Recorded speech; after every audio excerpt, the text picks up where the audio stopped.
Menteri, Ya. sikit saja lanjut penjelasan lanjut. Menteri, saya boleh memahami bahawa reaksi kenapa LPA ini perlu dipinda sebagai satu respon kepada kerangka perkembangan ekonomi dunia dan global di atas ada tuntutan WTO, GATT dan sebagainya. Tetapi Mak Menteri, Menteri boleh terima bahawa GATT, WTO inilah satu rejim, satu dasar, satu yang mana wujud disebabkan perkembangan-perkembangan tertentu yang menggambarkan keadaan semasa. Tetapi Menteri, kalau di peringkat dalaman kita tidak menggambarkan bahawa berlaku juga perkembangan semasa di atas nama alasan ekonomi, di atas, dan kita masih lagi mengambil pendekatan, mengambil alasan, mungkin alasannya politik. Ya, saya rasa sukar untuk Dewan Yang Mulia ini, mungkin kerajaan pada hari ini mengatakan bahawa kita mengalu-alukan teman-teman rakan luar di atas nama kepakaran, di atas nama dasar. Tetapi apabila kita mengadili ataupun menguruskan pengurusan amalan guaman di dalam negara kita, kita pasrah dengan hujah yang saya rasa saya boleh terima bahawa menyantuni kawan-kawan daripada Sabah dan Sarawak bahawa perkara ini adalah satu perkara yang ada latar belakang sejarahnya, bukan wujud secara sengaja ataupun tidak sengaja. Ya Mak Menteri, maksud saya itu, saya boleh terima bahawa secara objektifnya ramai rakan-rakan kita di Sabah dan Sarawak sama hebat, sama bagus. Ramai juga rakan kita di Semenanjung sama hebat, sama bagus, yang mana saya rasa yang akan lebih menguntungkan sektor pengurusan amalan guaman di Malaysia.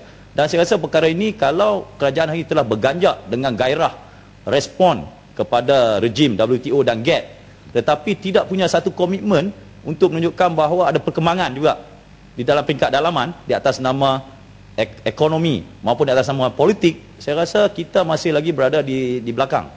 Saya mau menjelaskan lanjut. Ataupun tidak ada dasar langsung untuk Semenanjung dan juga Sabah Sarawak. Boleh sekali. Sekali lah. Ada. Boleh lah. Boleh. Kalau isu yang sama. Ya, saya. Okey. Betul.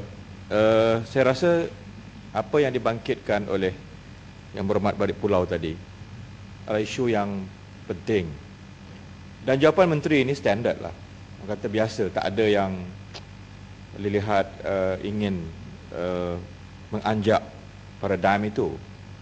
Sebab dalam perbahasan kita tadi, oleh kerana roh ataupun spirit pindahan ini adalah untuk kita mengizinkan liberalisasi, mengizinkan program-program luar negara datang ke Malaysia atau apa nama sekalipun untuk kita buka pasar itu dalam negara kita. Sedangkan isu yang kita bangkitkan tadi adalah isu antara kita Semenanjung dengan Sabah Sarawak. Betul, kita ada perkara 20 yang kita tidak berniat untuk menyinggung. Tapi kita mengharapkan jawapan menteri, apakah salah kiranya kerajaan membuka suatu platform atau membuka suatu Suruhanjaya untuk melihat kembali tentang peruntukan itu. Kalaulah maknanya lagi segi kita nak boleh terima dan dengan meminda akta ini, syarikat asing boleh datang untuk buka pasaran baru mereka dalam negara kita. Kenapa isu yang melibatkan hanya dipisahkan dengan Laut Cina Selatan ini tak boleh selesai? Daripada Atlantik, Pasifik. 20 perkara 20 itu sensitif. Tidak sensitif. Itu tidak sensitif. Ya. Karena saya dah sebut tadi, apa pun undang-undang dalam dunia ini, dia dinamik.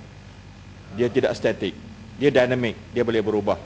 Jadi saya rasa dalam nafas dan niat yang in good faith, dalam niat yang baik, saya rasa dengan semangat kita meminda akta ini, saya rasa apa salahnya perkara itu kita rasa ada perbincangan ke arah merealisasikan semangat bersama itu.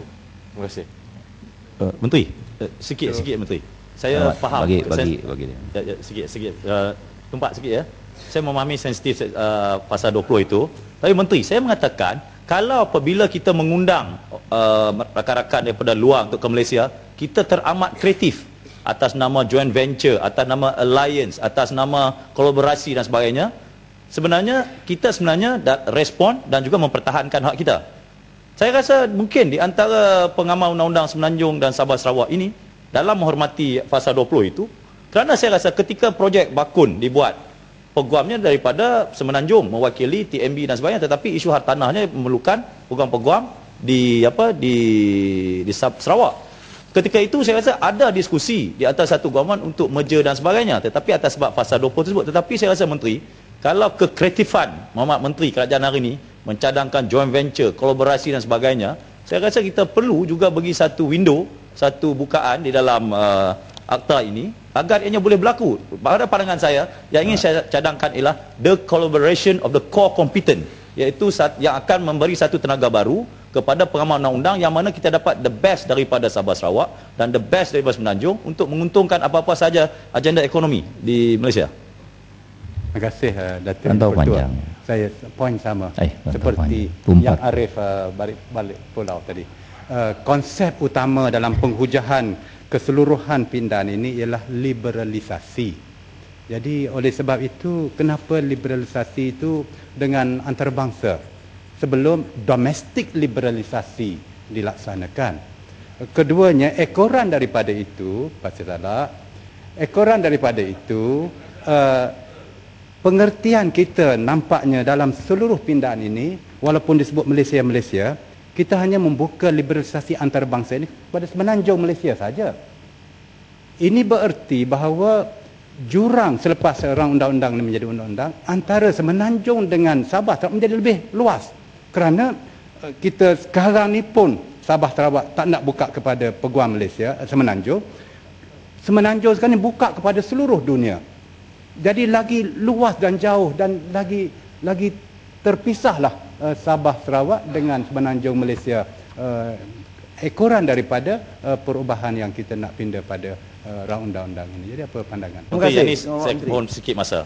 Pak Menteri, apabila kita terima GATS dan sebagainya, adakah kita mengandaikan ke semua kita sovereignty, kedaulatan, sistem perundangan dan sebagainya itu telah tergadai? Dalam GATS juga ada dia punya diplomasi susul galur, negosiasinya itu. Yang dicadangkan di sini bukan digadaikan pasal 20 itu, lebih kepada ke arah keusahawanannya itu, the collaboration itu, kolaboratif entrepreneurshipnya itu, dari segi kerjasama keusahawanan itu. Dan saya mengatakan di sini itu boleh dilakukan di atas nama joint venture dan sebagainya. Kita buat banyak perkara atas nama privatization dan sebagainya, telah berlaku.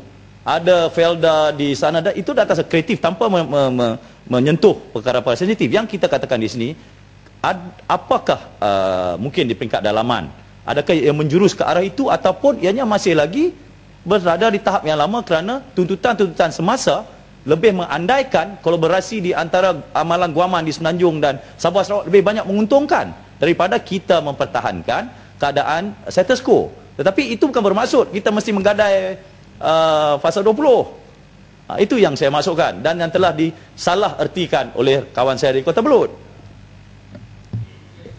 Terima kasih kepada semua mengenai isu ini. Datuk Hati Petua, saya pun dengar keliru juga semua ni. Betul juga. Tapi untuk makluman semua ahli yang berhormat mengenai isu ini, saya dapat maklumkan kepada ahli yang berhormat bahawa sememangnya mengadakan perbincangan berterusan dengan Sabah Law Association dan juga The Sarawak Law Association untuk meneruskan amalan undang-undang bagi Malaysia secara keseluruhannya. Jadi adalah diharapkan bahawa perbincangan tersebut akan dapat mencapai suatu outcome yang positif yang akan mendatangkan win-win situation kepada semua pihak.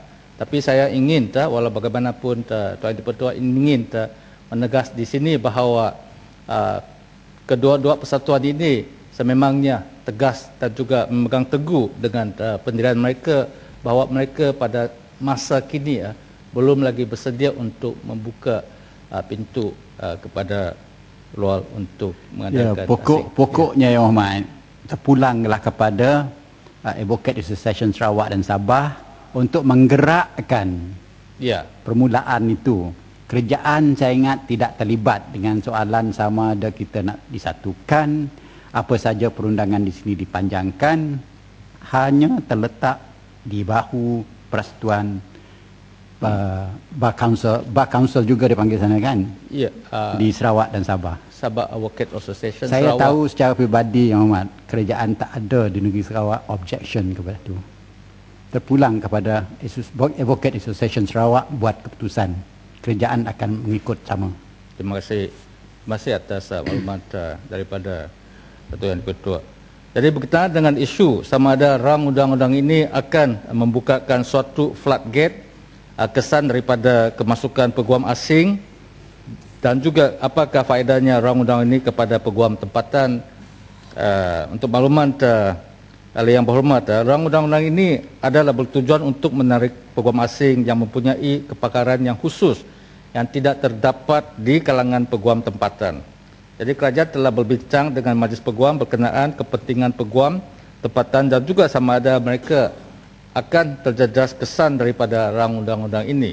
Jadi untuk makluman, semua akan terdapat kekangan dari segi bidang amalan yang dibenarkan, pegangan equity dan juga kehendak untuk local presence.